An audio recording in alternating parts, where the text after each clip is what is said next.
Et si je vous disais que Sasuke a un plan et qu'il sera bientôt de retour dans Boruto Two Blue Vortex? Yo les otaku, j'espère que vous allez bien, ravi de vous retrouver sur cette nouvelle vidéo. En effet, je pense que Sasuke pourrait bientôt être de retour et je vais vous expliquer juste après le générique. Bien sûr, juste avant, comme d'hab les otaku, si vous voulez donner de la force à la vidéo et à la chaîne, vous pouvez lâcher un pouce bleu. Et si vous kiffez les animes, parce que oui, je parle de plein d'animes sur la chaîne, pas que de Boruto, et bah vous pouvez vous abonner les potos en activant la cloche pour recevoir les notifs. C'est parti!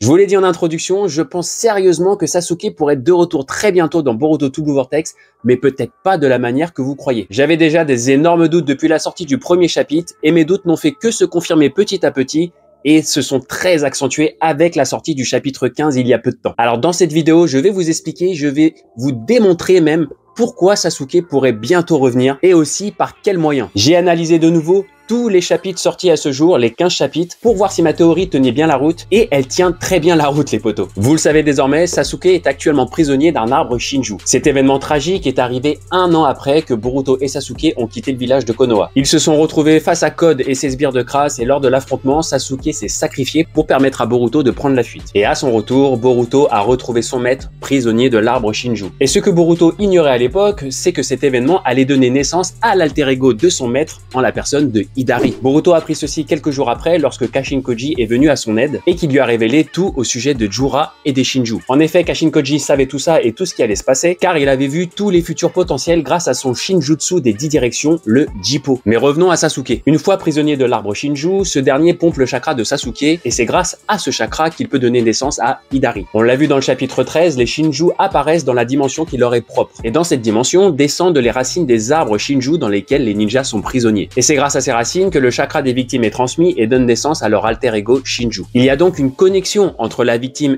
et son Shinju. Outre le chakra, il y a également une connexion mentale comme on peut le voir dans la désignation des cibles prioritaires des Shinju. Par exemple, la cible de Hidari, le Shinju de Sasuke, n'est autre que sa propre fille, à savoir Sarada. Aussi, le chapitre 15 nous a confirmé que les Shinju retenaient certains traits de caractère des ninjas à l'origine de leur création. Ainsi, Ryu a gardé le respect et la droiture de Shinki et Bug a gardé la haine et la méprise qu'il portait à l'égard de Code, se réjouissant quand ce dernier a perdu sa main lorsqu'il a attaqué Jura. Mais alors, pourquoi est-ce que Sasuke pourrait être de retour? Sur quoi est-ce que je me base précisément pour soulever cette théorie? Et ben je vous explique les potos. J'ai été d'abord très étonné du comportement de Hidari lors de son arrivée à Konoha dans le chapitre 8. Il se comportait très bizarrement et n'avait qu'un seul mot à la bouche, Uzumaki Naruto. En sachant que sa cible est Sarada, j'ai trouvé ça vraiment très étrange de sa part. Il y a 4 ou 5 cases où il ne dit que ça, comme un robot, comme si c'était Sasuke qui tentait de parler afin de pouvoir protéger son ami. Vous allez dire que je vais loin, et honnêtement, je me suis dit exactement la même chose. Peut-être qu'il dit tout simplement Uzumaki Naruto parce qu'il sait que Jura est en train de le chercher actuellement. Et comme Jura est son chef, bon, bref, passons. Mais dans le chapitre 13, quand Hidari est ramené à la vie, grâce de nouveau donc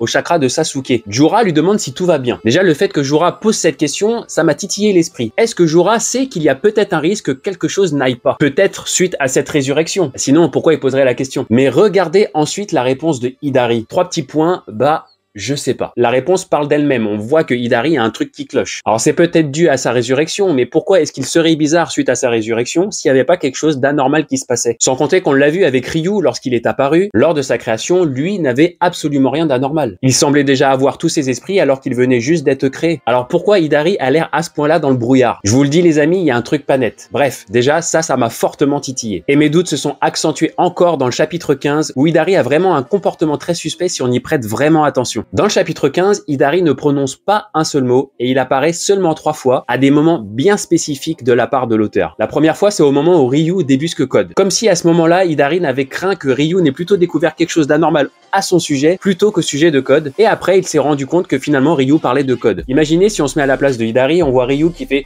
chut. Donnez-moi un instant, genre j'ai trouvé quelque chose de bizarre ici. Et là, on a tout de suite, juste après, une case où Ryu s'apprête à envoyer son sable pour débusquer justement le fameux suspect. Et on a juste en dessous la case de Hidari. L'auteur n'a pas mis la case là par hasard, les amis. Ensuite, Hidari voit que du coup, ce n'était pas lui qui était concerné, mais c'était Code qui était caché dans le cube. Et on peut imaginer que si c'est le cas, Hidari a fait... J'ai eu chaud, les amis. La deuxième fois, c'est quand Jura menace Code et se demande qu'est-ce qui se passerait si c'était eux, les Shinju, qui mangeraient le fruit du chakra. On voit alors Matsuri et Bud qui sont assez étonnés de la réflexion de Jura, et par contre on a un Hidari qui ne laisse rien paraître. Et ce comportement, je sais pas vous, mais moi ça me fait clairement penser à quelqu'un qui est genre infiltré, qui essaye de rester stoïque pour ne pas se faire débusquer et qui essaye en même temps de récolter le maximum d'informations. Et enfin, la troisième et dernière fois où Hidari apparaît dans le chapitre 15 est peut-être une des plus éloquentes. Alors que Code accepte l'ordre de Jura d'aller tuer Boruto et son allié, donc Kashin Koji, bon eux savent pas que c'est Kashin Koji, vous savez bien, mais nous on le sait. Juste avant de partir et de s'enfuir dans ses marques, Code lâche une dernière menace envers Jura. Il dit en gros « rira bien qui rira le dernier ». Et à ce moment-là, on a de nouveau une case sur Hidari qui ne dit rien, mais cette fois-ci, on a un petit truc encore plus suspect, on a une bulle avec quelques points. Et cette bulle avec les petits points, c'est pas anodin les potos, ça nous montre une nouvelle fois que Hidari est en pleine réflexion. Et si je me fie à ma théorie, je l'ai vu comme si Hidari voyait là quelque chose à exploiter. Le fait qu'il y ait toujours ce conflit actuel entre Jura et Code est peut-être quelque chose qu'il va pouvoir exploiter dans le futur. Comme je vous l'ai dit les amis, ces cases ne sont pas là par hasard. Ikemoto fait des choix bien précis quand il dessine, et s'il nous met des cases de Hidari à ces moments bien précis justement, ce n'est tout simplement pas pour rien. C'est pas juste histoire de faire un dessin comme ça pour le plaisir les amis, tout est calculé. Surtout qu'on sait qu'il y a Kishimoto derrière et que Kishimoto aime bien justement ce genre de choses, nous mettre des indices par-ci, par-là, des indices qu'on verrait pas forcément et que on se rendrait compte plus tard justement que c'était des indices, mais genre quelques chapitres après quand on apprendrait finalement que la théorie dont je suis en train de parler est réel. On relirait alors les chapitres précédents et on se dirait oh là là, pourquoi j'avais pas vu à ce moment-là? Et bah c'est pour ça que je suis là les potos, c'est justement pour essayer de deviner et de vous partager toutes ces infos. Et tout cela justement ne fait que confirmer ce que je pense depuis le début. Une partie de Sasuke est peut-être bien encore présente et éveillée en Hidari. Et pourquoi est-ce que ça serait le cas avec Sasuke et pas les autres? Qu'est-ce qui fait que Sasuke pourrait être l'exception? Et bah il y a plusieurs facteurs à prendre en compte les potos. Le premier, même s'il n'est pas le plus évident, c'est que Sasuke est un des ninjas les plus intelligents de l'œuvre. C'est pas suffisant pour moi pour lui permettre de reprendre le contrôle sur Hidari, mais ça peut jouer fortement avec ce que je vais vous dire maintenant. Le point le plus important est que Sasuke est une exception parmi tous les ninjas prisonniers des arbres Shinju. Et s'il est une exception, c'est parce qu'il est le seul à avoir eu le Rinnegan. Et Sasuke en avait la maîtrise parfaite, il connaissait tous les secrets du Rinnegan. On peut dire de lui qu'il était un expert du Rinnegan. Et vous le savez, tous les Shinju possèdent le Rinnegan. Je pense clairement que Sasuke, au travers du Rinnegan,